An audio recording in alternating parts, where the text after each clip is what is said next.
el triunfo de los talibanes desencadenó escenas de pánico y caos en Afganistán. Una marea humana se precipitó hacia el aeropuerto de la capital, en un intento desesperado de huir del país tras el regreso del nuevo régimen, que el movimiento islamista radical promete restablecer después de 20 años de guerra. La velocidad del avance talibán en Afganistán parece haber tomado a muchos por sorpresa. Incluso llegaron al Palacio Presidencial de Kabul, donde difundieron imágenes en las que se les veía sentados en el despacho del presidente Ashraf Ghani, quien huyó del país ante la llegada de los insurgentes. A continuación te presentamos las claves para entender a este movimiento radical.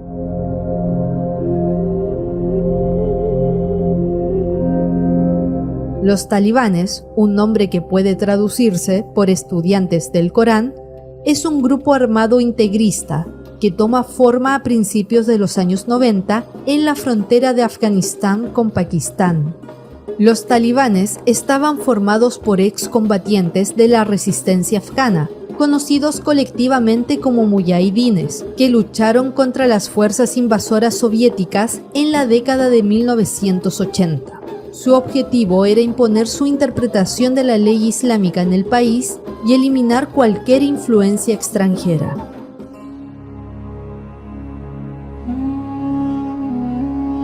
Los talibanes están dirigidos por Malawi Haibatullah Akhundzada, un clérigo religioso de alto rango de la generación fundadora de los talibanes. Otro actor clave es Mullah Abdul Ghani Baradar, cofundador de los talibanes, que fue liberado en 2013 después de ser capturado en 2010 en Karachi, la ciudad más grande de Pakistán.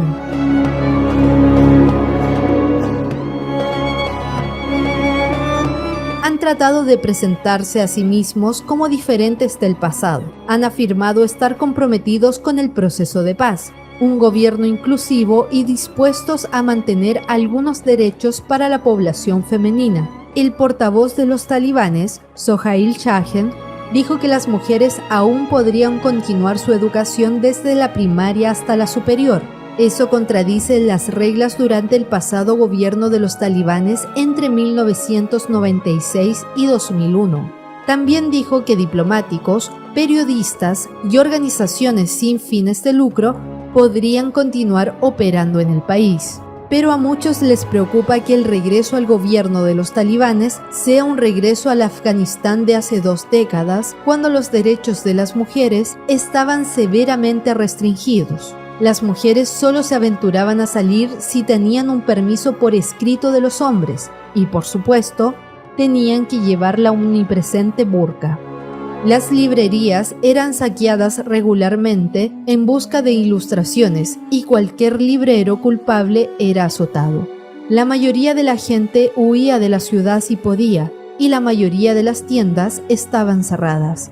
Los talibanes no podían pagar las importaciones de petróleo, así que las luces más brillantes de la noche eran las velas que la gente ponía en sus ventanas.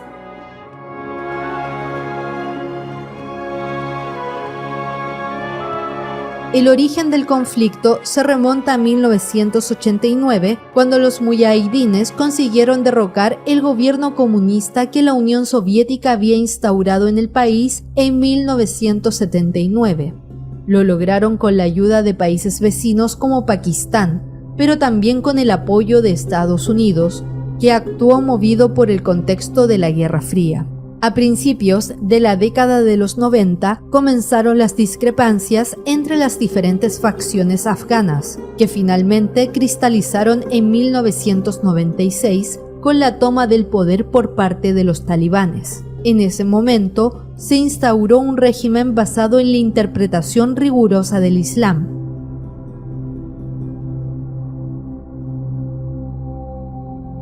El 11 de septiembre del 2001, Estados Unidos sufrió los atentados de las Torres Gemelas, con un balance de alrededor de 3.000 muertos.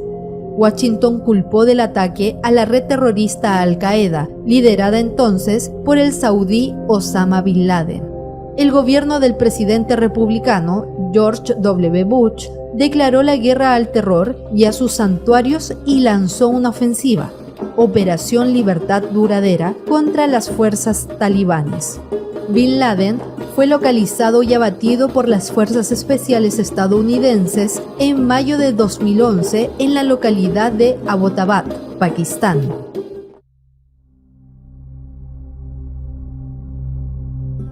Los talibanes han mantenido su zona de influencia en áreas del interior y la frontera pakistaní. También han mantenido diferentes estrategias como el avance paulatino de sus milicianos en una guerra de guerrillas tradicional a los atentados terroristas contra fuerzas de seguridad, funcionarios, políticos, mujeres, periodistas. Todo esto les ha valido la condena de las Naciones Unidas en diferentes informes por violaciones de los derechos humanos. No podemos olvidar el tiroteo contra la adolescente pakistaní Malala Yousafzai en Mingora en octubre de 2012, por alzar su voz en defensa de la educación de las niñas, y el atentado contra un colegio en Peshawar, en Pakistán, que causó 156 muertos.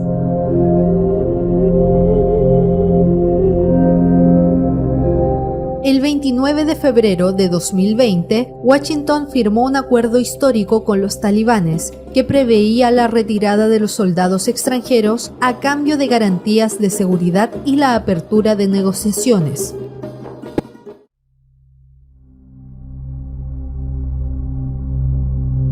El 8 de julio de 2021, el presidente estadounidense Joe Biden declara que la retirada de sus fuerzas, que comenzó en mayo, se completará el 31 de agosto. Los talibanes, a la ofensiva desde mayo, llegaron el 15 de agosto a las puertas de Kabul, después de haber tomado el control de casi todo el país sin encontrar gran resistencia. El presidente Ashraf Ghani abandona Afganistán, reclamó ayuda internacional para evitar el avance de los talibanes por el país sin éxito. Al cierre de este informe, el presidente Joe Biden prometió una respuesta devastadora si los talibanes atacan la evacuación de miles de diplomáticos estadounidenses y traductores afganos en el aeropuerto de Kabul.